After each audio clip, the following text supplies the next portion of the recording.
Bhunaigh board na Gaeilge teach na Gaeilge hir sa bhliain 2000. Bacha is dó ag an am go raibh go leor micléin a teach an hallscoile, micléin le Gaeilge ó dhúchais, micléin ó Gaeilge an scoil. Agus daoine gur bhíonn leo an teanga úsáid le lindóibh a bheith an hallscoil. Agus chruthíadar an Tionsncamh seo le go gcuireadh na micléin aithne ar chainteoirí eile. Agus sa chuí sin go mbeadh an teanga a chaomhnú, agus go mbeadh an teanga chur chun cíine an am céanna. Drascail mé ar bunscoil lán Gaeilge agus an sin bhí mé ar manscoil lán Béarla. So nuair chuile go raibh teach na Gaeilge UCD bhí an simagam chur isteach ar tuisneach bhfuil me déanamh staidir an Gaeilge bhí simagam chu Gaeilge chomad. 5-1 is tóchas tíir seo ná go bhfuil sé cinálín Dakar ar thuisiú a haithníonn an Gaeilge lo, chuinál suas lena gcuid Gaeilge, agus tócha go dtugann teach na Gaeilge deis do chuoine sin dhéanamh. Tá si go hálann bheith an Gaeilge úsáid go léithúil. Teach na Gaeilge ní craomhnú teanga bháin atá gceist ach chur chun cín gníomhach na teanga. Agus bhí béimar seo ón chéad lá riamh. Bhacha is dúin go raibh anna chumas na micléin, agus go raibh an deis agan scileanna cinnearachta na macléine Eorpach. Mar sin rinne mar chuirsaí fuile á Eorpach dóibh a cuideoch leo imachtaí fuile a chur chun tosaí. D'agriaí mar conra idir board na Gaeilge agus na micléin, agus thugad ar gealúint dolamón ibre agus daoine le hairnta isteach a saoil na Gaeilge, agus sin críleáir na scéime an chur chun cín gníomhach seo. Rud a chuig go mór a bhaimorm ná na scileanna cinnearachta ar eile mé.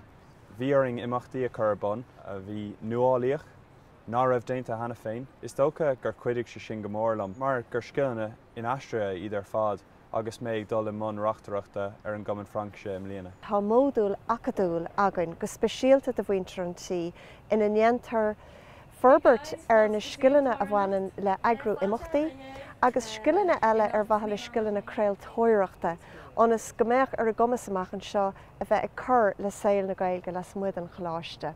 Agus is módúil é sinna agrítar i gcóir le gailchultúir teoranta agus le scoil na Gaeilge an léon cheiltig agus bhéile des UCD. An timpeall campus is muid na gglair le chéile as Gaeilge tá an daoine suas thugann bhfuil si go hálann sibh sé clústal ag gglair as Gaeilge. Tá cúpla facail agam agus denan daoine iarach, fiúmanó Gaeilge lífacha denan si díireachta, agus sin go hálann é sin na eáil. Ceantas an rudí is fearr faoin dach ná go mbíonn daoine ó gach réimse éagsúil den stadair an seos choláiste.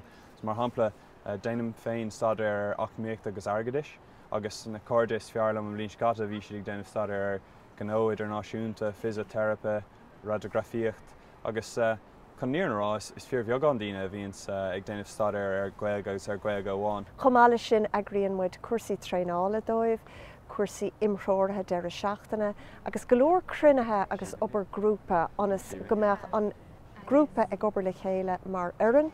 Anis tá taith na Gaeilge an Ollscoil Glasgow, agus bíonn me héin agus mo chomhlachaí if go Gaeilge na hallscoile sin ag obair le go mbeadh an dá mion teanga seo ar chomhchéim agus ag obair a slámh i chéile.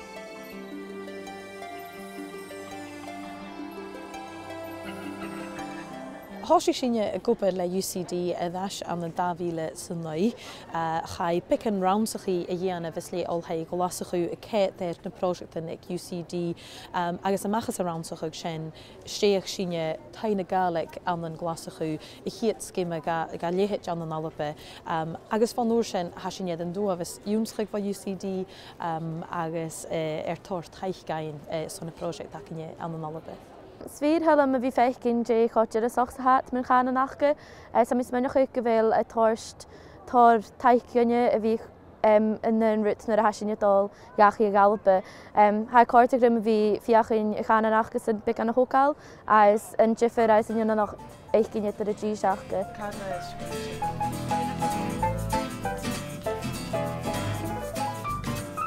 Han hollan ich acinne tóir buannach gannaine machchas an cóóprachaigh seo.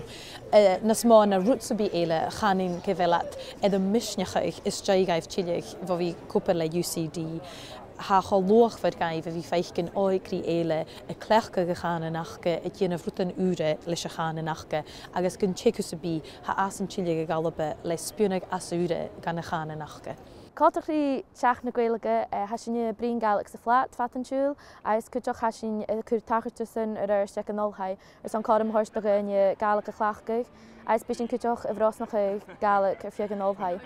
Bhil bhí anna connachtréich le teach na Gaeilge an na néirin, há sin iad beachgan na thuirsfuipe na haachgan martha, as a cud sin isteach na beachgan ac an an alpa. Sé seo chiatar is agamsa an bailla clia agus chiatar is agamsa an éidirn in fat, agus ha mi bhí son a róla dhéidir son imog blianana an hánig mi ar chalapa fiús.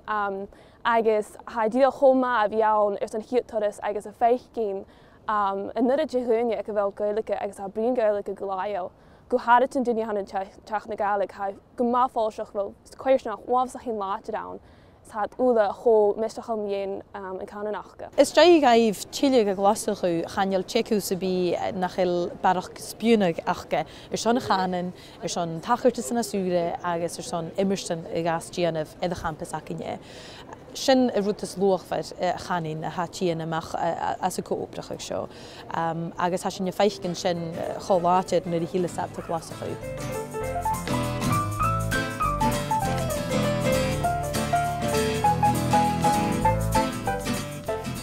Bhí léon doubt ach bhfuil a gaiirí le teach na Gaeilge. Nuair ágan mic léinn an teach, bíonn cuid mhór acu fósbaintach le saoil na Gaeilge in anóin an ábhar staidir a bhí ar bhun acu le lindóibh a bheits an ollscoil.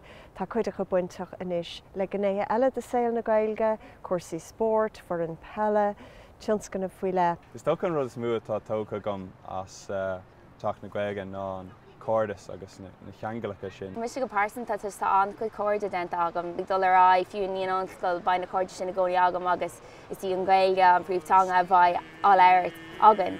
So tá sin go hálan is bheith an mai an Gaeilge i gcónaí páirteach dem a héal maiall ar teach na Gaeilge.